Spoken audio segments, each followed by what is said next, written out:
Ok, queridos, nós temos algumas agendas que Deus vai proporcionando no meio do caminho e nós simplesmente aproveitamos delas. O ano passado, e na verdade ainda esse ano, eu tenho passado por um processo de mentoria pastoral com outros 16 jovens pastores do Brasil inteiro e todos nós somos grandemente abençoados, influenciados e cuidados pela vida de um homem muito especial que pôde estar com a gente aqui nessa noite, que é o pastor Robério Soares. Então, depois você me faz o pix. Pastor Robério, gente, pastor da Igreja Batista Conexão, em Ceilândia, lá no Distrito Federal, mas é um homem que tem uma trajetória ministerial que inspira muito a gente. Passou ali pelo menos 25 anos na PIB de João Pessoa, lá na Paraíba. Aliás, ele é um bom paraibano, né? Lá da terrinha boa. E a PIB de João Pessoa é uma igreja que influencia todas as igrejas do Brasil. Não há como nós procurarmos igrejas que sejam inspiradoras e não olharmos para aquela igreja. E o pastor Robério, durante 25 anos, se converteu naquela igreja, casou naquela igreja, foi para o seminário e pastoreou naquela igreja por um bom tempo. E trabalhou também como diretor de missões lá no estado da Paraíba. Depois de um tempo, Deus o levou para Brasília, onde ele passou 8 anos. 7 anos e alguma coisa como diretor executivo da Convenção Batista do Planalto, cuidando de toda aquela região ali a partir de Brasília, e já depois em 2 anos trabalhou em uma missão na África do Sul, e agora também há 2 anos ele é o diretor, coordenador da área de pastores vocacionados, líderes da Life Shape Brasil, que é uma instituição extremamente reconhecida e abençoadora em muitos lugares. E o pastor Robério tem tido esse momento de cuidar de pastores, especialmente de jovens pastores, assim como eu. Então, da última vez que voltei de Brasília, em novembro, que muitas coisas foram sendo feitas, mudadas aqui na igreja. Se você ficou com raiva de mim, canalize sua raiva para ele, porque a culpa foi dele, de ter inspirado a gente, né, nesse tempo todo. Mas eu queria pedir também que, com muita alegria, nós pudéssemos receber pastor Robério, sabendo que Deus o mandou para cá, aproveitamos essa agenda e foi muito bem. Se você também sentir à vontade, eu queria pedir uma salva de palmas ao Senhor, por esse dia, por essa oportunidade, pela vida do nosso querido pastor. Por favor, pastor Robério, vem para cá. Nós vamos orar pela vida dele. Na verdade, na sexta-feira, nós tivemos um encontro aqui na nossa igreja com vários pastores da nossa região leste, centro, Poá, Mogi, enfim, em que pudermos já ter um tempo de mentoria com ele também, e agora tenho certeza que será bênção do Senhor nas nossas vidas. Se você puder, estenda uma de suas mãos para cá, vamos orar pela vida dele.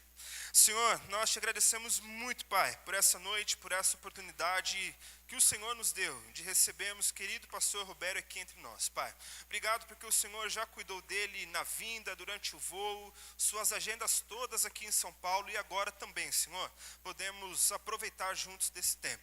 Que seja, Senhor, a tua voz falando através da boca dele, a partir da tua palavra, para nos abençoar nessa noite. É assim que nós oramos e pedimos em nome de Jesus. Amém. Amém. Amém, obrigado. Meu Deus, que pix eu vou ter que passar para você agora.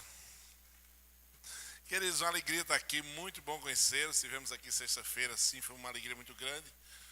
Bate-papo de pastores, né, e foi muito lindo. Eu agradeço a Deus. O Gui, como a gente chama, o Lenk, é uma figura carimbada. Vocês são muito privilegiados, verdade. Eu devolver o pix agora, hein?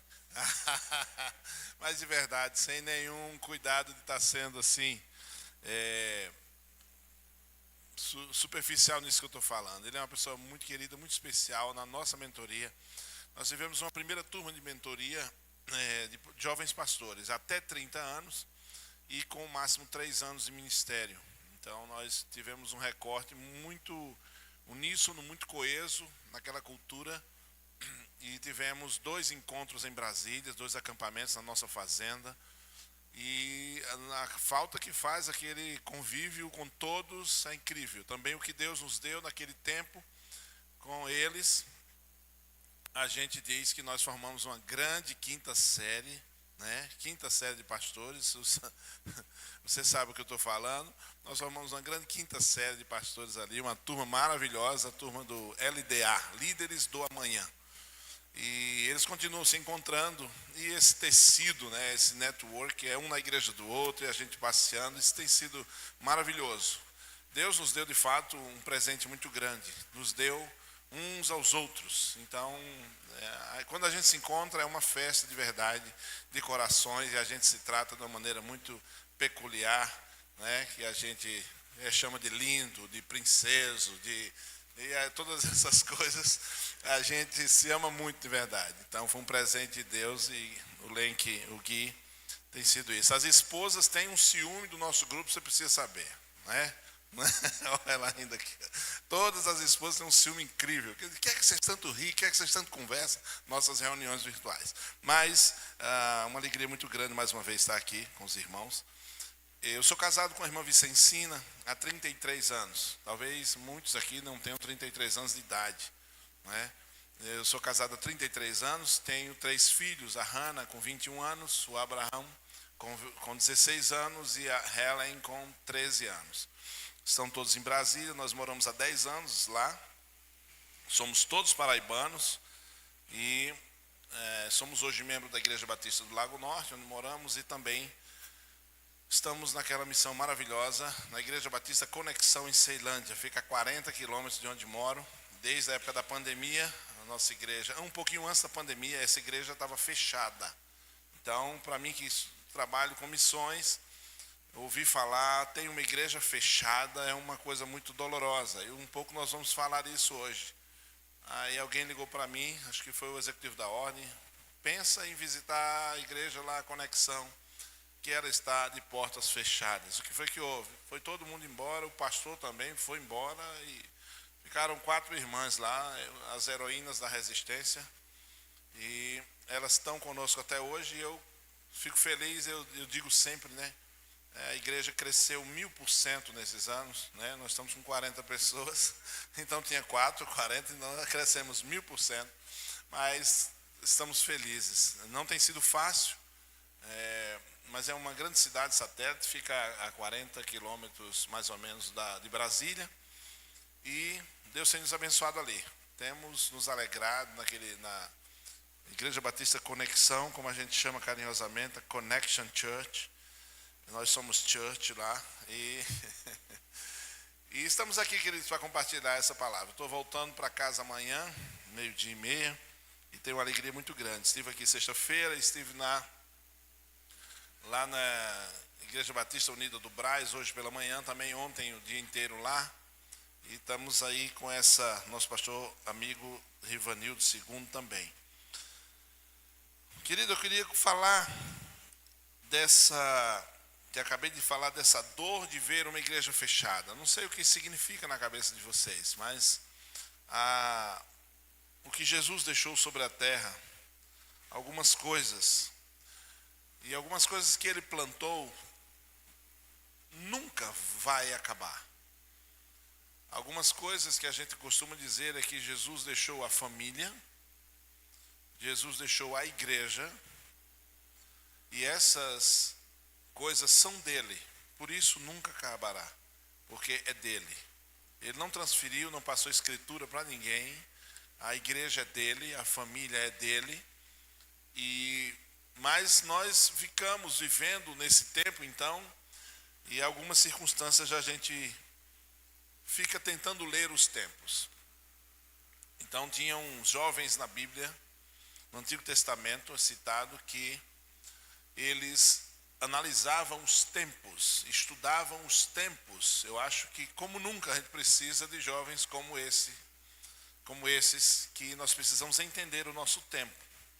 Estou vendo aqui gente de várias idades, a igreja praticamente cheia. E é muito bonito porque isso é uma análise do tempo. O tempo que a gente vai pregar, a gente fica, eu dei umas 3 olhadas para trás, a gente prepara, a gente ora, mas eu fico tentando entender, ler o contexto, porque a gente precisa ter essa leitura para saber por que a gente está falando. Você deve pensar muito, se você tem filhos, então você está pensando muito nesse tempo. E você olha para trás e lembra de tanta coisa que seu pai, sua mãe falou. E você lembra, no tempo do meu pai não era assim, no tempo da minha mãe não era assim, não é? A gente tem aquela comparação de tempos, o tempo é dinâmico. O Gui disse que estava aqui, pastor Guilherme Lenk, melhor dizendo, que mudou algumas coisas na igreja. Eu trabalho com linguagem e trabalho com contextualização. As coisas estão mudando todo o tempo. A gente só precisa ter zelo e ter discernimento por que as coisas estão mudando, a razão pelas quais elas estão mudando, o que a gente precisa mudar. Por vezes a gente está falando coisas que as pessoas nem entendem mais no nosso palavreado. A juventude, os adolescentes, está se criando uma distância e uma velocidade de comunicação que parece também que tem um propósito velado de fragmentar a sociedade, a separação entre pais e filhos, tentar quebrar o diálogo. Tudo isso são coisas como essa fazem necessário essa análise dos tempos, porque as coisas mudam e a gente precisa só saber o que muda. Como disse, algumas coisas nunca passarão. As coisas de Deus, eterno como Deus, são as coisas que Ele deixou na terra. A igreja nunca passará. Mas o que é a igreja? Igreja é um povo com uma mensagem. Se a gente puder simplificar, a igreja é um povo com uma mensagem. Essa mensagem é o Evangelho. Eu queria que você lesse comigo o texto que está em Isaías, capítulo 6, livro do profeta Isaías, no capítulo 6, do verso 1 ao verso 8. São 8 versículos. Isaías, um grande profeta, ele profetizou inúmeras coisas, inclusive com 500 anos antes de Jesus nascer, ele já profetizou tudo como iria acontecer. Aquele texto que a gente costuma ler no Natal, porque um menino nos nasceu, um filho se nos deu, o governo está sobre os seus ombros, foi profecia de Isaías cerca de 500 anos antes de Jesus nascer. E é tão interessante como a perspectiva profética, que há 500 anos ele disse o verbo no passado. Só uma curiosidade aqui, antes da gente ler esse texto. Isaías diz assim: o menino nasceu. Mas faltava 500 anos para esse menino nascer. Mas ele consolida numa palavra profética uma verdade como realizada. Isso é de uma beleza, de um contorno de Deus, porque para Deus já havia nascido. Existem coisas que para Deus já aconteceu, só não chegou ainda nas nossas mãos. Tem coisas na sua vida que para Deus já está realizado. Está tudo certo. Isso é a essência da profecia, ou daquilo que Deus tem para a vida de cada um de nós, a questão profética. Mas vamos lá. Então o profeta Isaías citou esse texto. No capítulo 6, ele fala do seu próprio chamado para a obra do Senhor. E vamos analisar então o que acontece nesse momento. Isaías diz assim, eu vou ler na minha versão, diz assim: no ano da morte do rei Uzias, eu vi o Senhor assentado em um trono alto e exaltado, e as abas das suas vestes enchiam o templo. Acima dele estavam serafins, cada um deles tinha 6 asas, com 2 cobriam o rosto, com 2 cobriam os pés, e com 2 voavam. E proclamavam uns aos outros: Santo, Santo, Santo é o Senhor dos exércitos, a terra inteira está cheia da sua glória. Ao som das suas vozes, os batentes das portas tremeram, e o templo ficou cheio de fumaça. Então eu gritei: ai de mim, estou perdido, pois sou um homem de lábios impuros e vivo no meio de um povo de lábios impuros também. Os meus olhos viram o Rei, o Senhor dos exércitos. Logo, um serafim voou até mim, trazendo uma brasa que havia tirado do altar com uma tenaz. Com ela, tocou a minha boca e disse: veja, isso tocou os seus lábios. Por isso, a sua culpa foi removida e o seu pecado perdoado. Então ouvi uma voz do Senhor conclamando: a quem enviarei e quem irá por nós? Eu respondi: eis-me aqui, envia-me a mim. Vamos fazer uma oração? Feche seus olhos, por favor. Eu oriento que você peça para Deus falar com você. Diga assim: Pai, fala comigo, em nome de Jesus. Deus nos abençoa. Nós estamos aqui nesta tua casa, te louvando, entre irmãos, essa grande família, cantando, ouvindo a tua palavra. Nós pedimos que o Senhor, isso não seja algo parecido com uma aula, com uma palestra, mas que seja a tua palavra, mais do que um pastor falando, mas que o teu Espírito possa traduzir para o coração de cada um de nós. Abençoa cada família aqui representada, cada pai de família, cada jovem, cada sonho que há no coração, que o Senhor possa contemplar, passar em revista e abençoar no nome de Jesus. Amém. O chamado de Isaías é o título desse texto. Por que eu escolhi esse texto? Porque muita coisa está mudando na igreja, no nosso país, no mundo inteiro. A gente não está mais dando conta de acompanhar a mudança. Eu considero a minha geração X a geração heróica. Na minha infância, ninguém sabia nem o que era telefone sem fio, quanto mais celular. Não existia nada dessa tal de internet. Não existia absolutamente nada disso. E nós acompanhamos, vivemos tudo isso. E estamos aqui. Postei coisa no Instagram hoje, acabei de colocar no Facebook o link da transmissão. Temos todas as redes sociais e agora nós temos a IA. Nós estamos acompanhando tudo isso. Essa geração que está nascendo agora já está nascendo nessa era Bitcoin, nessa era GPT. Mas nós estamos vivendo um grande caldeirão. E o que isso tem a ver com a igreja? O que isso tem a ver com as nossas vidas? De maneira especial hoje, nossa vida está diretamente ligada a isso, mas o que tem a ver com a igreja? E o que tem a ver, pastor, o senhor ler esse texto aqui? A questão é, por que as pessoas não estão mais vivendo aquele desejo de falar de Jesus para outras pessoas? Aquele desejo contagiante, de dinamismo, de evangelizar, de sair visitando pessoas, orando por pessoas nos hospitais. O que está acontecendo com a cabeça das pessoas? Está cada um preocupado com o seu. E na verdade todo mundo está perdendo, parece. As pessoas estão esquecendo das pessoas, as pessoas são números. Aquele egocentrismo, ou mesmo egoísmo social, cada um correndo atrás do seu, com jargões como farinha pouco, meu pirão primeiro. Todo mundo querendo se dar bem. E aquele antigo desejo de que as coisas parece que aconteciam mais devagar, mas as pessoas pegavam mais, colocavam mais a mão no ombro um do outro, visitavam mais as pessoas, olhavam mais nos olhos das pessoas, falavam mais pessoalmente, sentiam as pessoas e, consequentemente, os relacionamentos eram mais profundos, mais verdadeiros, talvez, e o evangelismo, o falar de Jesus, o dizer o que sente. E eu fiquei pesquisando, por que será que isso tudo parece que está havendo um grande esfriamento? O jeito de ser, a pressa da vida, e a gente encontra justificativa assim, um monte, porque as coisas não são como antigamente. E nós estamos treinados, inclusive, a dizer isso. A coisa mais comum para a maioria das dificuldades que você possa ter em qualquer lugar, no trabalho, na família, na igreja, no ministério, dizer: está uma correria louca meu trabalho, eu não estou tentando para nada. Fala a verdade, se essa resposta não responde quase tudo, não posso ir, uma correria louca. Você não sabe o tanto que eu tenho trabalhado. E todo mundo aceita essa, e essa funciona.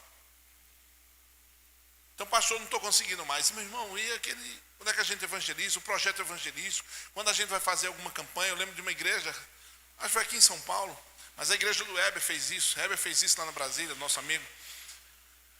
Ele disse, ele ia numa pizzaria de bairro, no bairro da igreja dele, e pagava lá 20 pizzas todo domingo. E fazia uns vouchers no cartão da igreja, E o pessoal ligava, pedia pizza, e quando eles iam ligar, quando iam entregar a pizza no apartamento, no condomínio, eles diziam, não precisa pagar, essa pizza foi paga pela Igreja Batista Vida, lá em Águas Claras. Está aqui um cartão, o pastor Heber manda um abraço, dizer que está orando por sua vida. O cara fala, que coisa é essa? E ele fazia todo domingo, 20 pizzas. O dono da pizzaria fazia uma... O que eu estou querendo dizer? Quando na igreja há um desejo, você cria situações, impacta pessoas. Você tem noção do que você estava lá pedindo? Estava lá com fome, chegou 11 horas da noite, 10 horas da noite, vamos pedir uma pizza, vamos fazer jantar? Não. E pede uma pizza, quando essa pizza chega, quando pega o cartão, vamos pagar a pizza? Não. A igreja pagou a pizza da família essa noite. Então, coisas desse tipo, essa criatividade, esse pensamento aguçado de querer tocar o coração das pessoas, parece que está passando essa vontade. Parece que a gente sabe que todo mundo está sofrendo. A reunião dos jovens, conversando sobre depressão, porque está todo mundo triste, está todo mundo angustiado, todo mundo ansioso. E parece que isso está secando. A Bíblia diz que o amor em muitos esfriará nos últimos tempos. Mas a igreja é esse oásis, a igreja é esse lugar onde isso não vai acabar. Por isso nós estamos falando aqui hoje. E na minha pesquisa, por que será que as pessoas estão esfriando? Eu já citei algumas coisas aqui. Depois eu vou voltar para esse texto de Isaías. Mas diz assim, quando os cristãos começam a questionar a sua própria fé, e a sua fé esfria, eles não pensam mais em evangelizar ninguém, porque a sua própria fé está sendo consumida nesse século. E a fé vem da falta de experiências com Deus. Na minha igreja, Gui, tem um tempo, eu tenho coragem, tem gente que não tem essa coragem, mas não é que eu me acho corajoso, e me acho também. Eu dou o microfone aos irmãos, quer que contar testemunho, irmão? Vem cá, vem aqui à frente. 3 pessoas, eu quero contar testemunho, quanto você quiser. A gente sabe essa tradição de testemunho. Mas tem umas irmãzinhas lá que não perde ficha. Todo domingo ela está lá com testemunho. Irmã Lourdes, ela deu todo o testemunho, pastor. Eu sabia, a ficha 01 já é da irmã Lourdes. E aí, mas a gente sempre fazendo isso, querido. Sabe por quê? Experiência de vida. E essa irmã Lourdes é uma benção. Ela tem quase 80 anos. E ela conta o testemunho dela, a gente acha engraçado, que ela disse, pastor, faz 30 anos que eu vou para o Paraguai, compro as coisas e fiscalização nenhuma me pega. Eu digo, irmão, não bota isso no testemunho, não. Compro as coisas, pastor, eu criei minhas filhas. Eu digo, Deus é bom. Então esse testemunho também acontece. Mas a gente quer ouvir as experiências das pessoas, quer ouvir alguém que orou por alguém e foi curado. A gente quer saber que tem uma criança doente e ensinar isso ao povo. Coloca as mãos e ora pela criança e quarta-feira vem testemunhar. Orar com ousadia. Sabe? E aí eu desafio o pastor, vai sobrar para o pastor também hoje. Então, o que mais é falado no púlpito é o que vai acontecer com os irmãos. Isso é um princípio. O que mais sai desse púlpito é, pastor, o que vai acontecer na casa deles. Se essa igreja mais fala de poder de Deus, de oração, de milagre, pode ter certeza, é isso que vai começar a acontecer na igreja. Se está falando de evangelismo, vamos sair às ruas, é isso que vai acontecer na vida dos irmãos. Tudo o que sair daqui, Deus tem um acordo com a igreja. Então, a priori, essa falta de experiência por vezes esfria a fé dos irmãos. E diz, eu vou chamar, eu nunca esqueço disso, tinha um irmão de todo respeito a qualquer denominação, mas não acho que era Testemunho de Jeová. Os irmãos que foram para evangelizar o meu irmão Osíris, é um colega meu, trabalha em Brasília, trabalha no Senado. E chegou e foi lá na porta, né, batendo domingo. Aí eles foram lá por educação, era muito educado, pois não, tal, não, eu queria convidar você e tal, e falando, para chamar eles para ser testemunho de Jeová. Ele é um crente muito experimentado em evangelismo, uma boa teologia, e disse, como é que vocês creem na salvação? Eles, bom, salvação mesmo a gente não sabe, mas a gente está aqui, assim, porque parece que os 144 mil já foram. Então a gente, mas você vai ser salvo? Ele disse, olha, eu não tenho essa certeza, mas eu vim aqui, queria que você fosse para a gente, está com a gente lá. Eles me falam uma coisa, como é que você está me chamando para uma coisa que você não sabe se vai? Você está me oferecendo o quê? Você entende quando as pessoas não têm experiência no Evangelho, suas vidas estão fracas, elas não têm força para evangelizar, porque a fé própria está rachada. Por isso, o pulsar da vida com Deus, de uma vida de experiência com Deus, vai fazer toda a diferença. Às vezes também, socialmente, esse medo da rejeição, eu vou lá bater numa porta, o povo já sabe, na verdade tem até um meme, eu vi essa semana, tem um monte de gente conversando no jardim, assim, quando viram, vinha 4 irmãos, né? Você viu também?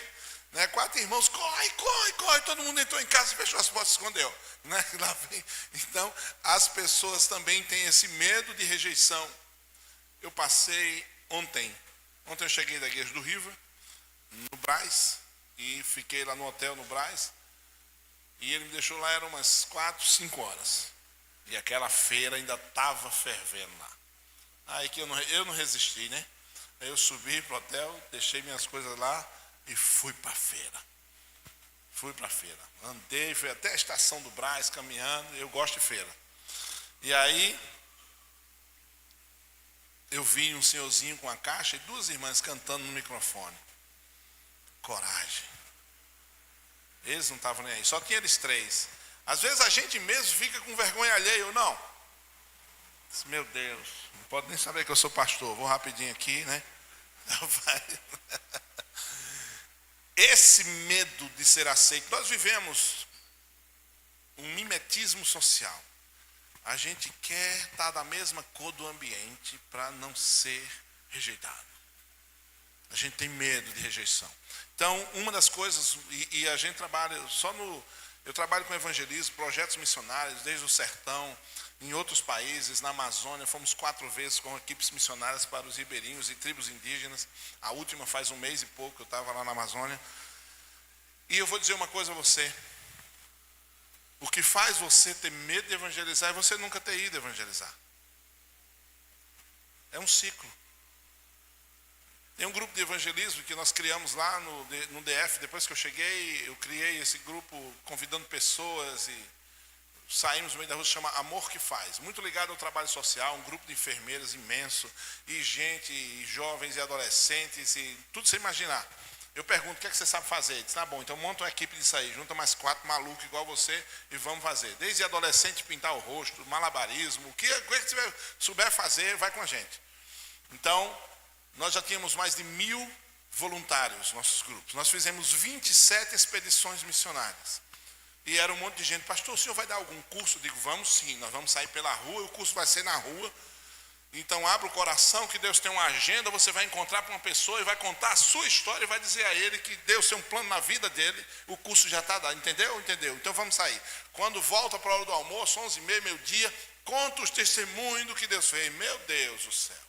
Aquilo pegava fogo, todo mundo esquecia a fome, enquanto a tia estava terminando de fazer o almoço, todo mundo contando, o homem chorou, pastor, entrei na casa, o casal ia se separar, e a gente orou, e tinha um menino doente, e a gente orou pela criança. Gente, a falta de experiência faz você nunca querer fazer aquilo, a gente tem medo do desconhecido. A igreja precisa mais que motivação, a igreja precisa mobilização. Mobilização. Entendeu? A igreja precisa, às vezes, ser mobilizada. Você lembra aquele menino, você já vê muito meme, já sei que você tem TikTok, que o menino disse que não sabia nadar, você viu? Aí o pai pegou ele e jogou no lago assim, a mãe disse, você vai matar o menino? Disse, não, ele está vindo, está nadando já, está vendo? Aprendeu. Então, a gente precisa ser mobilizado. Sabe por quê? Porque o poder está sobre nós. Mas esses medos sociais é de uma ramadura. Já viu aquela propaganda do Nescau? Que o menino vai sendo engolido pelo sofá? Já viu? É tipo aquilo. a gente para de fazer um monte de coisa e aquilo vai nos abraçando. Nós vamos criando uma armadura ou sendo mumificados por uma paralisia da vida cristã mais raiz que tem.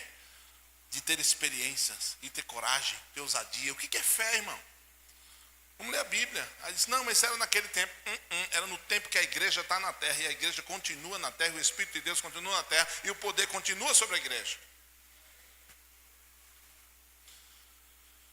O medo de rejeição, o medo das pessoas não aceitarem.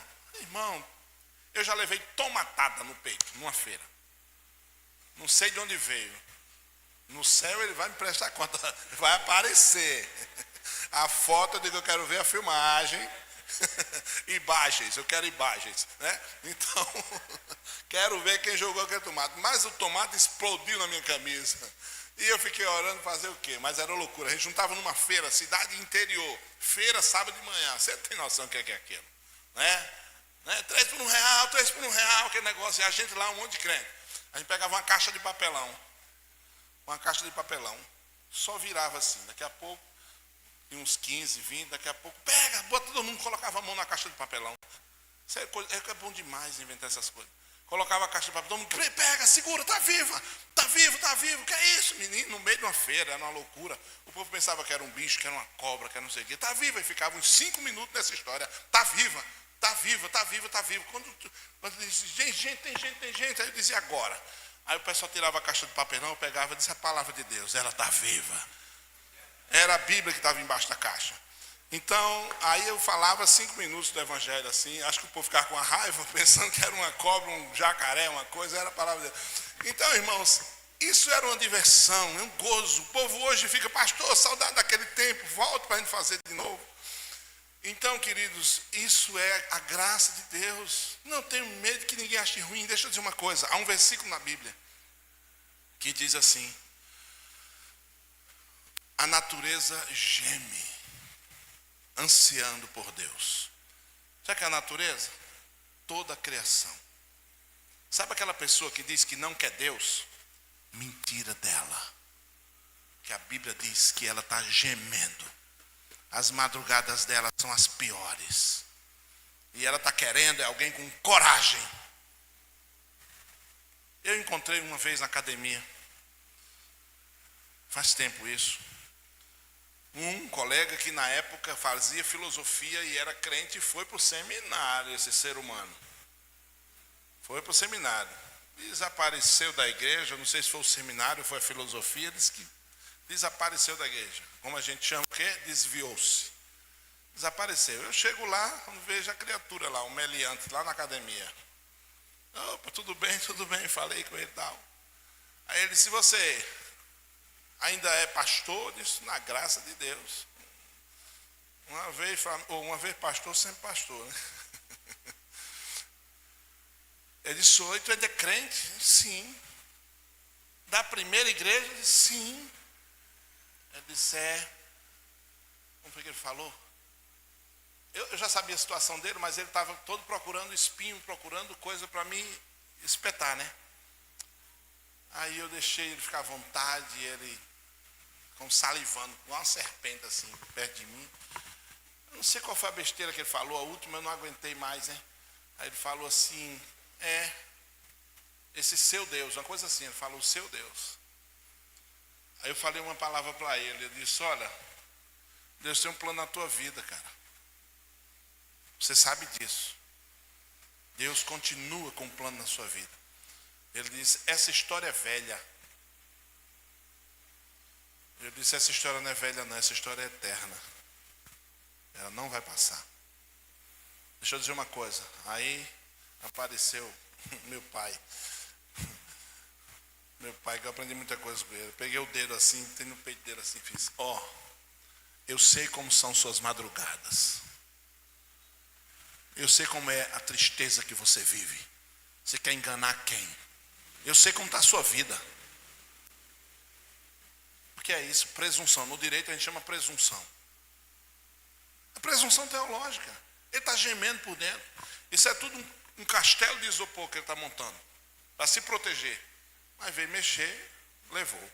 Nescau, bateu, tomou. Entendeu? Então eu disse, eu sei como é a tua vida. A história é velha não, filho. Deus te ama, tem um plano na tua vida. Outro dia, Deus quiser eu prego hoje, eu termino isso hoje. Outro dia eu estava no Ultrabox, uma rede de supermercado, não sei se tem aqui. Esses supermercados mudam de nome por estado, né? Big Box, Super Box, algum box desses da vida aí. E aí passando tinha um rapaz, aqueles que ficam no mercado, aqueles cobertores fedidos, bem assim. E aí aquilo me deu uma agonia. Me deu uma agonia, não de raiva, claro que não, de talvez indignação, porque toda vez que eu vejo uma pessoa dessa, o que roubaram dele não foi os móveis, não foi a carteira, não foi o dinheiro, não foi o emprego, roubaram dele a esperança da vida. E eu sei quem roubou. Eu sei quem roubou. E então, enfim, na hora que ele estava dizendo, compra alguma coisa para mim, não sei o que lá, eu estava saindo com as compras, ele pedindo macarrão, pedindo coisa. Aí eu voltei e disse, me agachei, que estava sentado no chão, me agachei e disse, como é seu nome? Papo reto. Como é seu nome? Esse é o nome dele que deu, nome bíblico. Eu disse, sua mãe era crente? Ele fez, era. Ele disse, você sabe que Deus tem um plano para a sua vida e você sabe que não é esse que você está hoje, né? Você sabe que eu sei que você deve ter sofrido alguma coisa, está sofrendo. Não estou desdenhando de você, mas eu quero só te dizer uma coisa. Deus tem um plano na tua vida e não é que você permaneça aí mais. Eu tenho certeza disso. Eu quero que você creia nisso. E veja o caminho que Deus vai abrir e saia disso, porque Deus está te esperando do outro lado. Eu não sei como, eu não sei nada da sua vida, mas eu só sei isso. E tem uma coisa. Outros dias eu vou passar aqui e não vou lhe ver mais aqui, porque você vai mudar de vida. E deixa eu dizer mais uma coisa. Você vai sonhar com Deus hoje de noite. E mantém um povo corajoso na terra, se chama os crentes, irmão. Tem um povo na terra. Eu disse, você vai sonhar com Deus hoje. Deus vai falar com você.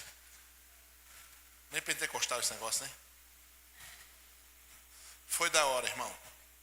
Sabe o que foi que aconteceu depois da vida dele? Eu não tenho a menor ideia, irmão. Nunca mais eu vi. Mas na hora o que eu tinha para dar, eu disse, não, aquela história, não tenho ouro nem prata, porque eu tenho te dou. Mas eu estou falando a respeito de iniciativa, ignição. Abre a boca, o mundo está sedento, o povo está morrendo, a alma desse povo está sofrendo. Mas você diz, não, mas eu nunca fiz nenhum curso, pastor Guilherme nunca fez um curso de evangelho. Pode fazer, mas tem gente cheia de curso que continua sem fazer nada. Nada. Eu quero dizer que você, no seu trabalho, na sua faculdade, na sua clínica, no seu consultório, onde for, ainda tem cadeira vazia aqui, ó, dá para contar algumas, a igreja está linda, quase cheia. Mas essas cadeiras são das pessoas que você não trouxe para cá, não convidou hoje. E eu não sei quando foi que você convidou alguém para vir para a igreja. Por quê? Porque você acha que a vida dela está boa e a sua também, está tudo certo. É uma das coisas aqui das próximas.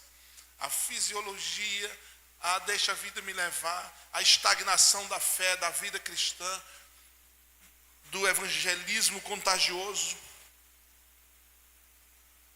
A vida básica. Você está entendendo? Irmão, não tem vida básica para o cristão. O cristão é um povo diferente. É um povo alerta, é um povo atento. Efésios capítulo 4, Paulo diz que nós não somos mais crianças levados pelo braço, de um lado para o outro. Nós somos sacerdócio real, nação santa, povo de propriedade exclusiva de Deus. Nós temos a mensagem, não uma mensagem. Claro que é uma, mas nós temos a mensagem de Deus. Se chama Evangelho. Boa notícia. Notícia poderosa. Não foi o meu sangue nem o seu, foi o sangue de Jesus. Ele morreu por essa notícia. Para dizer que toda escravidão que o diabo está querendo acabar e destruir, porque ele veio para isso, roubar, matar e destruir. Hoje eu estava vendo um cara falando sobre vapor. Né? Quantidade de gente está morrendo, o gás que ele está colocando, e tem um monte de gente, você anda a fumacinha chique cheirando a chiclete. Tudo morrendo, tudo se acabando, ninguém para com isso. O diabo veio roubar, matar e destruir. Nós temos uma mensagem que diz, há poder no nome de Jesus. E isso nos dá coragem, não pelo que nós somos, não pela nossa fé, nem pelos cursos de evangelismo que a gente tenha feito ou não, de missões, não. É do que ele fez na cruz. A sua coragem já está na cruz, irmão. É coragem pelo que ele fez. Você dizer no nome. Você sabe o que acontece no reino espiritual? A gente precisa disso. A gente precisa entender. E até meme, inclusive de zombaria, hoje quando diz há poder no sangue de Jesus, né? Tem aquela canção que tem aquela senhorinha que cantou uma vez e hoje é graça, né? Parece ter meio alguma coisa descompensada e o testemunho dela e tudo mais. Mas quando você diz há poder no sangue de Jesus, tu chama o Calvário para aquela hora que você está falando ali. É a derrota do inferno. Por isso que ele está arrumando motivo até de piadinhas com o nome de Jesus, porque ele quer tirar esse poder, que não pode tirar. Não pode tirar o poder do que Jesus fez. O diabo não pode fazer nada com o que Jesus fez. O diabo pode fazer com que você não creia no que Jesus fez. Entende? O diabo não pode desmanchar o que Jesus fez na cruz por você. Mas ele quer destruir que você não creia no que Jesus fez na cruz por você. Por isso, quando a gente diz há poder no nome de Jesus, eu nunca tinha escutado isso. Eu já tenho algum tempo de crente, de pastor, de um monte de coisa. Mas nós fizemos um evento num acampamento batista lá em Brasília. E eu chamei de convergência missionária. Tipo uma conferência missionária, inventar nome para mim é coisa rápida. Eu disse convergência missionária. Chamei um monte de gente, conversei e chamei meu povo, meus voluntários. Disse, quem tem um coração missionário? Eu só quero encontrar você lá. E fizemos um almoço e foi uma festa, convergência missionária. E chamei o pastor Michael, meu amigo, um cara muito crente, é da polícia, investigador, e ele é muito crente. Aí ele disse uma coisa que eu nunca esqueci. Quando meu filho for em qualquer lugar e disser uma coisa que eu pedi para fazer, vai ali e diga que seu pai, pastor Roberto, pediu uma coisa. Ou pedir a alguém, pastor Roberto, pediu uma coisa. A pessoa provavelmente vai atendê-lo, se me conhecer. E vai dizer, pastor Roberto, vem aqui e vai pagar isso aqui, certamente. Pastor Roberto vai acertar comigo. O filho dele veio e disse que ele tinha mano buscar. Ou vai na casa do vizinho, ele dizer, papai pediu alguma coisa, uma escada emprestada aí. Papai está pedindo. Provavelmente o vizinho vai entregar. Porque sabe que o pai vai devolver. É o nome do pai que está envolvido. Você já entendeu o que eu quero dizer? Um crente sério, com um coração cheio de fé, cheio de piedade. Quando, o pastor Michael, foi a pregação dele, quando o crente diz, eu estou fazendo isso em nome de Jesus, o pai escuta e ele diz isso. Pede em meu nome. Se você está fazendo o que eu mandei você fazer, faz em meu nome que eu assino embaixo. A gente perdeu essa fé.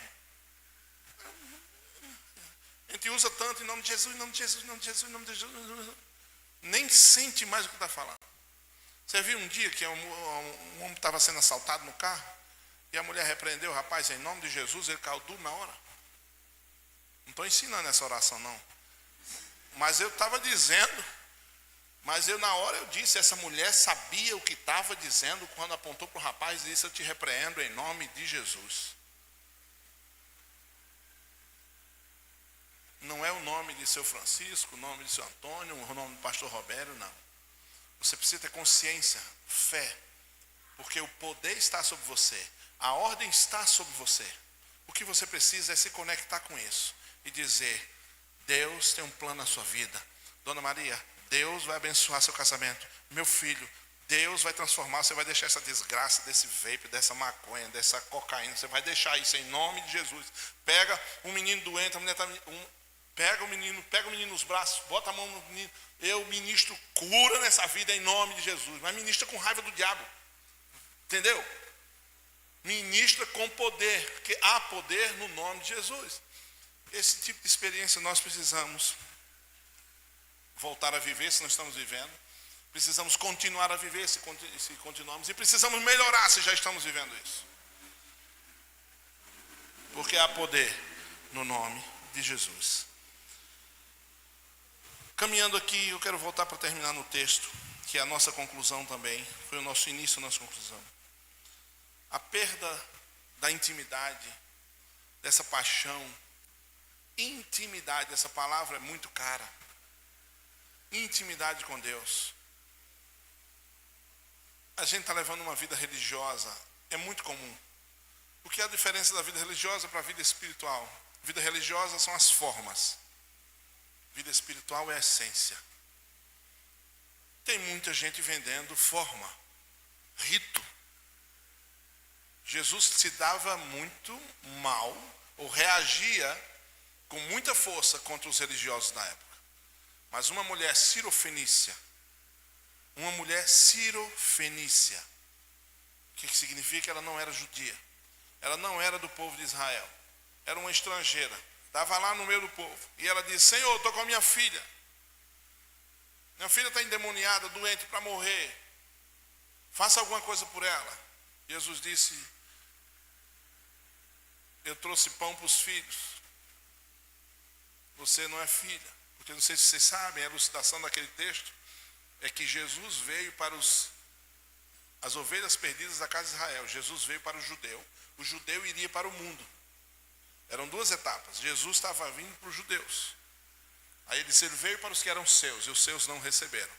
Agora todos os que receberem serão chamados filhos de Deus. Então foi isso que aconteceu. Quando Jesus falou aquilo: eu vim para os filhos. Os cães comem migalhas que caem da mesa. Jesus usou uma parábola. Ela disse: eu só estou querendo uma migalha. Uma migalha da sua mesa resolve o meu problema. E Jesus disse o que dela? Essa fé que eu quero encontrar. Jesus honrou a fé dela, quebrando o protocolo, porque ela teve fé. Não tem nada a ver com religião, ela não tinha nenhum cargo na igreja, ela não era batizada, não era membro de igreja. O que ela cria era em Jesus Cristo. Há poder nesse homem, há poder nesse nome, o Senhor pode curar minha filha. Já com os fariseus, Jesus disse: vocês são sepulcros caiados. Já viu um sepulcro? Já foi em cemitério? Dia de finado, 2 de novembro. Tudo pintadinho, mármore polido, aqueles dourados, tudo polido, a foto lá. O pessoal ganha muito dinheiro em cemitério nessa época. Tudo bonito. Agora abra uma tampa daquela para você ver como é cheiroso. Como é bonito lá dentro. Jesus chamou os fariseus disso: a forma de vocês está linda por fora, mas por dentro vocês são uma podridão. Então a diferença da vida espiritual para a vida religiosa é essa. Jesus quer a nossa fé, o nosso coração de intimidade, uma vida que se relaciona com Ele, pessoas que sabem que Ele é a única solução para as suas vidas. Não existe lugar geográfico, não existe outra forma que seja mais importante do que isso, de que alguém ajoelhado diga: eu quero Jesus na minha vida. A minha experiência foi a última página daquele Novo Testamento cinza do Gideão. A última folha tem um apelo lá, que convida você a fazer aquela oração de joelhos. Foi a que eu fiz no meu quarto um dia. E tenho uma história com Deus para contar hoje, mas eu me lembro daquele dia. Então nós precisamos de intimidade. Às vezes nós aprendemos a fazer as coisas de Deus, e isso é muito perigoso, porque nos leva a uma prática eclesiástica, uma prática religiosa, e fica o formato, e a essência desaparece. Nós precisamos de intimidade com Deus. A cultura moderna só acaba com isso. Só quer nos afastar de Deus e nos ensinar outras coisas. Falando de intimidade, há uma máxima que eu gosto muito. Aquilo que você mais ama é o que você passa a maior parte do dia fazendo.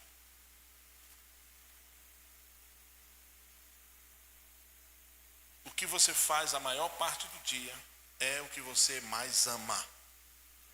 É aquilo que está mais dentro de você. Esse é um princípio básico, não precisa me responder. Isso é retórico. Você está fazendo o seu, está pensando aí. O que você gasta mais tempo na sua vida, esse é seu Deus. Esse é seu Senhor. E às vezes a gente fica pensando se a gente está vindo para a igreja só por uma religiosidade, ou para um socorro. Graças a Deus tem uma igreja aberta para fazer com louvores lindos, para conversar e dar testemunho, compartilhar e abraçar e falar com o pastor e ouvir a palavra de Deus. Graças a Deus por isso. Mas a nossa vida cristã deve ir além disso. Isso é uma ajuda. A gente deve se ajoelhar, chorar, pensar. O meu altar é o carro. Como eu dirijo bastante, eu fecho as portas do carro, louvor, converso com Deus. Eu na Paraíba, nós temos 500 quilômetros de ponta a ponta, mais ou menos, do estado. Eu viajava 3 dias, sozinho, num carro da convenção, visitando missionários no campo. Parava na casa de um, na casa de outro. Nunca tomei tanto café na minha vida. E a gente andava, mas era maravilhoso. Às vezes aí a pessoa dizia: pastor, deixa eu ir com você para essa viagem. Eu digo, vai acabar meu como é que chama? Meu altar. Eu digo, vamos. Eu viajava com algumas pessoas, mas viajar sozinho, olhando aquelas paisagens do sertão, como era tremendo. E eu cantava, eu levantava. Só Deus sabe como nós conversávamos nessas viagens. Que intimidade não tem nada a ver necessariamente com um lugar preparado para isso. Mas enfim, essa fome, essa sede. Por que eu estou falando de espiritualidade? Porque são essas coisas que vão minando o florescer da nossa vida. O evangelismo, como qualquer outra coisa, contagioso. Essa palavra está bem pandêmica, bem conhecida. Mas a vida cristã, o amor cristão, o fervor cristão, ele vem de uma convicção. Eu queria convidar você a enlouquecer um pouco. Está sendo transmitido, não sei o que vai ser do pastor Lenk depois. Eu acho que tem muita gente com juízo demais, como a gente diz no Nordeste. A Bíblia diz que Deus usará as coisas loucas desse mundo para envergonhar as sábias. Não quero dizer fora do senso, eu quero dizer encorajadas, confiantes, ousadas. Nós estamos ficando um monte de robozinho, bem treinados. Os profetas nunca foram assim. Os evangelistas não são assim. O povo que tem poder de Deus na vida dele, Deus disse, como rios de águas vivas. Já viu um hidrante quebrado no meio da rua? Já viu um hidrante quebrado? Já viu um irrigador daquele que jogando água? O povo de Deus é assim. Não é fora do senso. Embora ele tenha dito, prega a palavra, como? Cadê os alunos da EBD? A tempo e fora de tempo. O que é fora de tempo? Inconvenientemente também. Os irmãozinhos lá na feira do Braz ontem. Lá, a caixinha de som, 2 irmãs e ele no meio. Há poder no nome de Jesus. Sabe o que ele tinha certeza? Que Deus estava com ele e que aquilo estava entrando no ouvido das pessoas.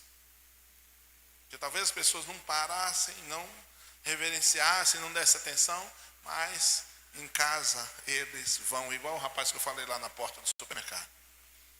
A palavra está aí. Deus vai fazer a obra. Sua vida é uma sementeira. O poder está sobre a sua vida.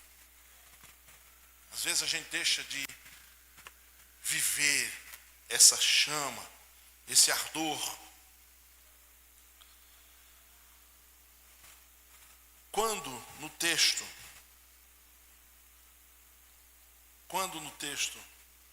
acontece isso aqui, no ano em que morreu o rei Uzias, eu vi o Senhor. Não quero fazer uma exposição textual, não temos tempo para isso. Primeiro eu queria falar assim no meu coração, baseado nesse texto. O profeta Isaías, aconteceu uma dinâmica aqui nesse momento. Primeira coisa, no ano que morreu o rei Uzias, eu vi o ano do Senhor. Alguns dizem que isso é apenas uma questão de referência de tempos e épocas e calendário. O ano que morreu o rei Uzias, eu vi o Senhor. Outros dizem que é alguns reis que precisam morrer nas nossas vidas para que a gente veja Deus. Acho interessante pelo menos uma aplicação dessa metáfora. E usam isso. Mas de verdade, muitos reis precisam morrer por vezes na nossa vida para que a gente veja Deus. Alguns deles, o comodismo. A zona de conforto é um lugar muito agradável, inclusive é lá onde não acontece nada. Onde a igreja fica mórbida, inerte, paralisada. Por isso, muitas vezes, Deus vai tirar o conforto da igreja. Você sabe o que todos os teólogos e missiólogos dizem, quase que em uma boca só. O que a igreja brasileira está precisando é de uma boa perseguição. Para ser massacrada, sofrer, e aí ela vai cair de joelhos. E vai voltar a ser a igreja que sempre deveria ter sido. Porque está tudo muito legal. Está tudo muito bom. Está tudo muito bem. Mas realmente nós precisamos de algo mais na nossa igreja, no nosso povo. Isaías diz: no ano em que morreu o rei Uzias, eu vi o Senhor. Acho interessante quando Deus pediu Isaac a Abraão. Você sabe dessa história? Ele subiu o monte para sacrificar o próprio filho. E era o filho que tinha todas as promessas sobre a vida de Abraão e Israel. Dali para frente, e Deus disse: me dá teu filho, sacrifica ele. Hã? Sacrifica. E Deus diz 3 coisas: me dá teu filho, teu único filho, aquele que tu amas. Quando Deus pediu Isaac, escuta isso. Quando Deus pediu Isaac, Deus não queria Isaac, Deus queria Abraão. Tanto que Deus não quis Isaac. Às vezes Deus nos pede coisa, não é que Ele quer a coisa, é que Ele quer a gente. E às vezes o jeito dele pedir, a gente não escutar, Ele toma da mão. Então, às vezes são como alguns reis que estão nas nossas vidas. Nós estamos venerando Ele ao invés de uma relação de intimidade com Deus. Deus não vai permitir que o trono dele no seu coração fique com outro Deus. Ele vai tirar. Ele é longânimo, ele é paciente. Santo Agostinho diz que ele ganha sempre, sem nunca haver perdido nunca. Ele cuida de você, Ele cuida de mim. No ano em que morreu o rei Uzias, eu vi o Senhor. E ele descreve, assentado num alto e sublime trono, haviam anjos cantando ao redor, e eles cantavam uns aos outros, dizendo: Santo, Santo, Santo, o Senhor Deus do universo. A terra toda está cheia da sua glória. E diz que tinha os serafins, com 2 asas cobriam o rosto, por que não sei. Com 2 asas cobriam os pés, não sei por quê. E com 2 asas voavam. E ele, quando viu aquela glória toda, imagina uma visão, ele disse: enlouqueci, o que é isso aqui, o que é isso aqui? Ele disse, e ele gritou o quê? Que legal. Foi isso? Não. Ele disse: sai de mim, vou morrer. Sabe o que? Era muito conhecido no Antigo Testamento que ninguém poderia ver a Deus e continuar vivo, mediante o pecado que há em cada um de nós e a santidade desse Deus santo, santo, santo, como eles estavam cantando. Quando ele disse: pronto, vou morrer, quer ver? Dizem os comentaristas que esse foi o maior grito que ele deu. Talvez, se você pensou num grito de medo, multiplica por 1000, assim dizem os comentaristas desse texto. Foi o grito que ele deu, foi um grito de pleno desespero, esperando, vou morrer, como alguém que está caindo de um grande abismo. Grito de desespero pela própria vida, diz: vou morrer. Sou pecador. E o que eu quero frisar nesse momento, queridos, eu não tenho dúvida que a inércia, a paralisia da igreja, toda paralisia precede a morte, saiba disso. Tudo que não está crescendo está morrendo. Tudo que não está em desenvolvimento, pulsando, começou a morrer. É uma questão de tempo. Então, se a igreja para de pulsar, de fazer aquilo que lhe é primaz, fundamental, raiz, como a gente diz, ela está começando a morrer, ela está tendo espasmo, ela vai sofrer, mas ela precisa rearrumar. Então, quando o rei Uzias morreu, ele viu o Senhor. Quando ele viu o Senhor, ele gritou, porque ele se viu. Você não se conhece. Ninguém, inclusive, conhece você. Ninguém sabe o que passa no seu coração. Você pensa que sabe, mas nem os de fora, nem a gente. Mas tem alguém que sabe tudo de mim e de você. Tudo. E como Ele te ama. Como Ele nos ama. Ele está esperando, Ele é paciente. Você sabe que Ele é paciente. Porque a gente sabe quantas vezes fez e faz o que não agrada a Ele. E parece que Ele está quieto. Mas a gente sabe, como diz a teologia moral, a gente sabe que Deus não está gostando do que a gente está fazendo. Mas ele continua calado, porque ele é paciente, ele nos ama, ele tem misericórdia, e ele está interessado em nós, não para nos destruir, não. Esse não é o Deus da Bíblia. Ele está interessado em nós para nos salvar. Foi isso que ele deu seu filho para morrer na cruz. Ele tem um plano na nossa vida, ele tem um propósito na nossa vida, ele tem paciência, ele está esperando cada um de nós. E quando ele disse, ai de mim, é porque nesse momento ele se viu. Você só se conhecerá plenamente. O homem só conhece de fato quem ele é quando ele vê a Deus. A régua não são os que nos rodeiam, nossos amigos preferidos, nossos amigos, nossos seguidores do Instagram, não são nossa família, aqueles que sabem de fato, realmente quem somos. Aquele que de fato sabe é Jesus, nosso amigo Jesus. E sabe, você só vai saber quem de fato é quando você de fato vê-lo. Hoje de manhã falava lá na IBUB sobre perdão. E as pessoas que não perdoam são pessoas que não viram a Deus. Tampouco não têm o perdão de Deus, porque nunca experimentaram esse perdão, porque inclusive não se acham muito pecadores. Por isso não perdoam as pessoas, porque ele não se sente perdoado. Por isso não perdoa. Nós amamos porque ele nos amou primeiro. E quando a gente não perdoa é porque a gente de fato não se sente perdoado. Ou acha que não tinha nada a ser perdoado. Em pecado eu sou uma pessoa boa, nunca matei, nunca roubei. Mas Deus se mostra para Isaías.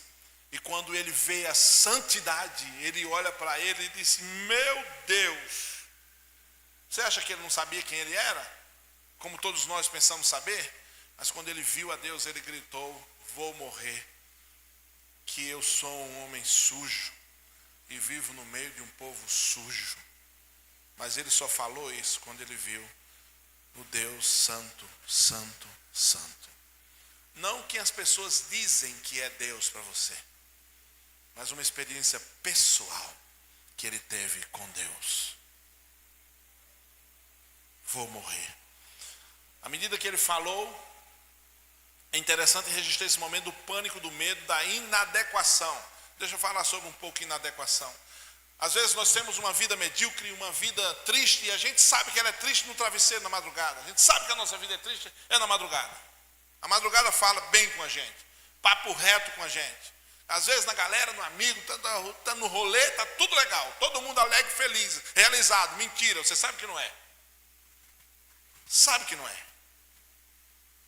Aí bate aquela bad, não consegue dormir. Aquela angústia.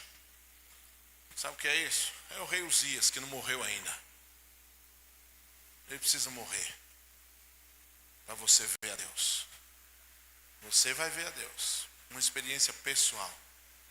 E você vai dizer, Senhor, esse grito de Isaías diz, sou um imundo. Jesus pergunta, 2 homens fizeram oração. Um era o fariseu, religioso, com as roupas perfeitas, religiosas, as vestes religiosas. E o outro era um publicano, cobrador de imposto, todo mundo tinha raiva. Aí diz que o fariseu orava assim, Jesus contou essa história. Jesus disse, a oração do fariseu é, ó Deus, obrigado, porque eu não sou como esses pecadores da igreja da Vila Guilhermina, eu não sou como eles. Obrigado, Senhor, porque eu sou holy, holy, holy. Essa foi a oração do fariseu. A oração do publicano. O publicano não era religioso, se lembra? Desde o começo estou falando isso. Não é religião, não é forma, é essência. O publicano era uma pessoa até não benquista na sociedade. Uma pessoa perigosa. Diz que a oração do publicano era, Deus, tem misericórdia de mim, pecador. E Jesus pergunta qual das duas orações você acha que agradou a Deus? Qual das duas orações que agradou a Deus? A do fariseu, que se acha bom demais? Religioso sabe todos os versículos, todas as músicas, tem 16 versões de Bíblia na estante dele. Já foi 395 congressos. Se vier um culto por semana, ele vai a 52 cultos por ano. É um crente incrível. Se ele for 2 cultos por semana, ele vai a 104 cultos por ano. Aí já é o crente plus.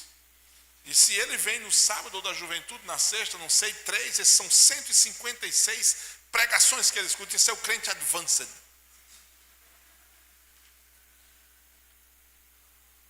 Os fariseus faziam isso. Deus, obrigado. Eu acho que o Senhor olha do céu para mim e diz: glória a Deus por esse menino. E Jesus diz: a oração que me agrada é a do publicano, que diz: Deus, tem misericórdia de mim. Tem misericórdia de mim. A oração que Deus quer trabalhar na nossa vida, para que a gente seja tudo que Ele quer que a gente faça. Deus, tem misericórdia de mim. Mas a gente só vai fazer essa oração se de fato a gente ver a Deus como Isaías viu.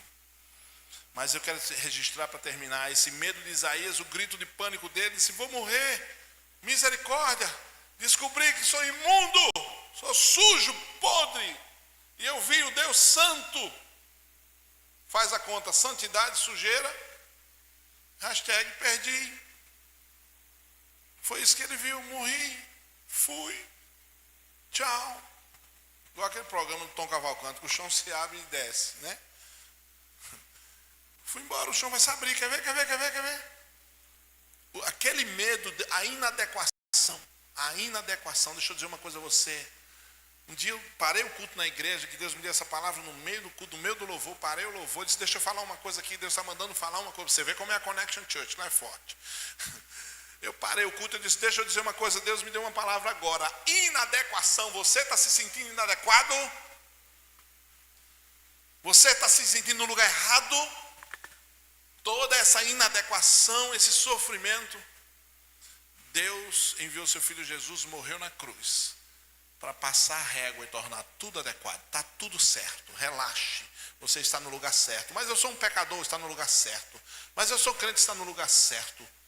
Esse é o lugar em que Deus derrama a sua graça. Esse é o lugar que Deus derrama a graça do Evangelho. Não existe inadequação quando nós encontramos Jesus. É isso que eu quero dizer. Não sei como está a sua vida. Sei como está a minha. Peço oração, irmãos.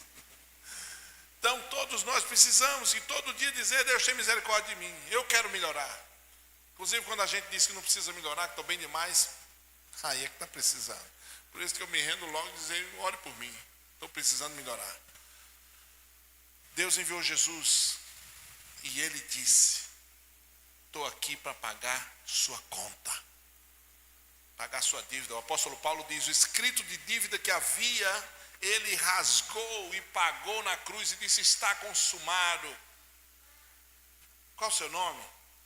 Fala o seu nome. Todo mundo junto, 1, 2, 3, falar o seu nome. Mas pronunciar para eu ouvir, tá bom? Vai lá, qual o seu nome? Oh, que legal. Jesus ouviu cada um, eu jamais. Jesus ouviu o seu nome. E na cruz do Calvário, Ele disse: é por esse nome também que eu morri na cruz. A inadequação que existe aí, pelo meu sangue eu torno você adequado. Não é pelo que você faz, é pelo que você crê em mim. Eu já fiz.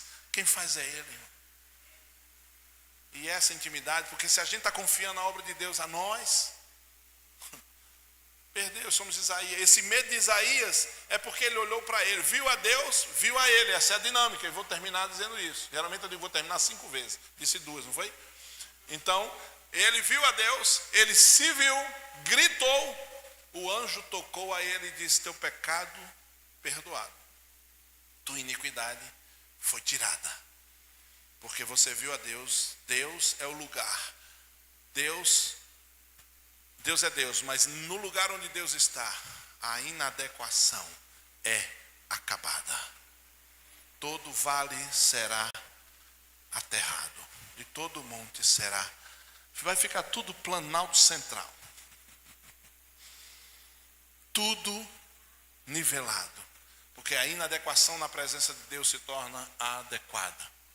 Quando Isaías disse, ai de mim, o anjo tocou e disse, agora você está adequado. Ele confessou. A presença de Deus é o lugar de tornar a inadequação a adequação perfeita. Então, você está aqui hoje, você está no lugar certo, não sei como você está, não sei o que é da sua vida. Você falou o seu nome, eu nem consegui entender, mas Deus sabe tudo, de todos e cada um, em todos os tempos, em todos os lugares. E Ele quer nos chamar para um encontro pessoal. Ai, pastor, eu sou crente, sou batizado, tenho 125 anos de membro dessa igreja. Não é sobre isso. Não é sobre isso, é sobre relacionamento e intimidade com Deus que eu estou falando. Quando o anjo tocou, Deus falou no texto, tem um trabalho a ser feito, não sei quem pode ir, não sei quem pode ir. Já ouviu alguém falando assim? Pastor Guilherme, tem um negócio para fazer, não sei quem pode ajudar, na cantina, vamos retomar domingo que vem, não sei quem pode ir. Você lembra que Isaías tinha acabado de gritar que ia morrer? Quando ele se sente perdoado, o que é que ele diz? Eu vou. Eu vou. O Isaías que gritou, ai de mim, vou morrer, sou um sujo, um imundo. O anjo tocou dele e disse, pecado perdoado, iniquidade tirada, acabou, você agora é adequado. E aí diz que uma voz disse, a quem enviaremos? Quem há de ir por nós? O medroso ficou corajoso. O inadequado tornou-se adequado. O que ia morrer, volta a ter vida. E que estava com medo, agora tem fé. Diz, eu irei. Me envia, por favor. Me envia, por favor. Quero terminar dizendo. Terceira vez é quarta, eu falei. Brincadeira.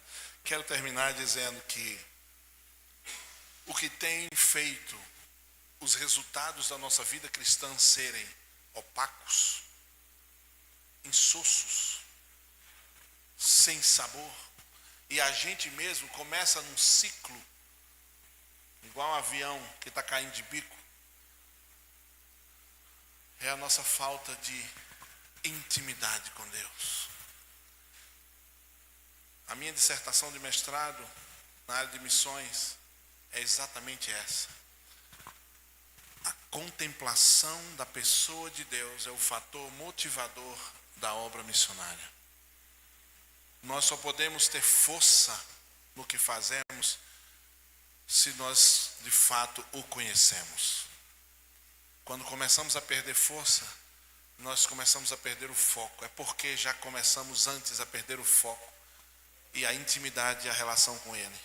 Por isso, busque um avivamento. Busque 2025, uma vida diferente para você. Em nome de Jesus, chega. Da mesma vidinha, chega. Eu sei que você está acostumado. Eu sei que é melhor na zona de conforto. Está tudo do jeito que está, é só continuar. Não faça isso, a vida é preciosa. Você precisa saber para que você nasceu, para que você está nesse mundo. Deus tem um plano na sua vida, estou dizendo de novo, e essa história não é velha. Busque Deus, só isso, busque a Jesus. Se ajoelhe no seu quarto, diga, eu quero diferente, mas eu nem coragem tenho de me ajoelhar quando eu me deito. Vou orando em amor de Deus e adormeço. Fala com Jesus, pede a Ele a força que você tiver, com a força que lhe resta. Abra sua boca e diga, Senhor, reaviva-me. Reaviva-me. Quantos às vezes de nós não temos saudade do crente que já fomos? Saudade da fé que já tivemos. E hoje a gente fica dizendo, o que foi que houve comigo? O que foi que houve comigo? Tantas coisas aconteceram com vocês. Mas só sei que provavelmente uma delas sim. Nós começamos a perder a intimidade com Deus. Aquela chama deixou de queimar. Aquela ousadia que alguns chamam de loucura. É paixão, é fé. Peça a Deus, Ele tem para dar. Ele quer te dar e quer saber, Ele vai te dar. Seja intencional com Deus. Fale as palavras certas. Fale papo reto com Deus. O que é que você pensa que você esconde de Deus? Se tranque no banheiro, se é para a mulher não ouvir, se tranque no banheiro, vai lá no quintal, vai dentro do carro, diz que vai pegar um negócio, fecha a porta e diz: Deus, eu sou um imundo. Me limpa, me cura, me aviva. Procure o monte da sua vida, qual seja, e grite aos quatro cantos: Deus, eu quero uma vida melhor. Não dá, eu não nasci só para isso. O que muitos chamam de liberdade, na verdade, é outra escravidão. Alô? Ser livre é pertencer a Ele. Ser livre é ser dele. O que chamam de liberdade é justamente o contrário. A narrativa, infelizmente, tem funcionado na vida de muita gente e acabado com a vida de muita gente. Seja intencional. Procure pessoas que tenham mais fé que você. Eu estou andando com o Lenk já. Aprender com ele. Procure pessoas. Eu tenho amigos toda semana. Se eu não ligar, ele me liga. Parece vaidade, parece uma loucura, não posso contar tudo. Mas eu digo que Deus colocou príncipes na terra. E eu procuro eles, eu quero andar com eles. Eu tenho uns amigos de café. Preciso de um café agora. Tinha um mentor meu americano na Paraíba. Ele morava numa cidade a 130 quilômetros. Morava em Campina Grande. E quando eu ligava para ele: Rick, eu preciso conversar com você, meu amigo. Ele pegava a caminhoneta dele, andava 130 quilômetros e vinha almoçar comigo. Ele valorizava. Ele me mentoreou há muito tempo. Também esculhambava comigo. Você está pensando em fazer isso? Eu dizia tudo a ele. Então você não é um crente, você é um covarde. Era assim. Tem que aguentar. E procure pessoas que possam te ajudar, que te exortem. Pessoas de caráter, pessoas com uma fé melhor que a sua. Se aproxime delas. Chame para orar. Pensa uma coisa difícil, o povo chama para churrasco, para aniversário, para comer bolo, para todo mundo. Mas para orar é difícil. Passe um WhatsApp para alguém orando por ela. Ela vai passar depois um WhatsApp orando por você. Caminhe com pessoas com mais fé que você. Dependa do Espírito Santo. Entenda, descubra que o Espírito Santo está com você. Sabe o que a Bíblia diz a seu respeito? Eis que estou convosco até o final dos tempos. Ele diz: eu estarei contigo todos os dias da sua vida. A gente lembra desse versículo. Mas você se lembra no dia que você fez o que Deus não gostava? Eu lembro de alguns. Diz que Deus continuava comigo naquele dia. E se hoje a gente está achando que a gente está inadequado, deixa eu dizer, o Espírito Santo de Deus está aí com você nisso. Ele está só te esperando. Ele não é violento. Ele está só esperando. Você, meu amor, papai está aqui. Estou só esperando você dizer que quer mudar. Não é você com a sua força. Sou eu que vou te fazer mudar. É simples assim. O que Ele quer é que a gente abrace Ele, abra o coração. Ele morreu na cruz por isso. O Pai enviou o Filho. O Filho foi para o Pai e deixou o Espírito. O Espírito hoje é quem está na terra. Nos leva ao Filho. Porque o Pai deu tudo ao Filho. Mas quem está conosco hoje é o Espírito Santo de Deus. Ele está aqui hoje. Você acredita nisso? Feche seus olhos, vamos orar. Deus, em nome de Jesus. Santo Espírito de Deus nesse lugar. Obrigado.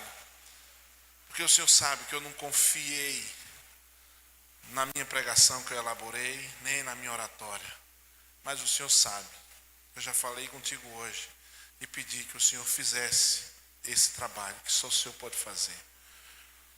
Abençoa meus irmãos, abençoa cada querido aqui. Eu não tenho dúvida que o Senhor ama cada um. O Senhor tem um plano na vida de cada um.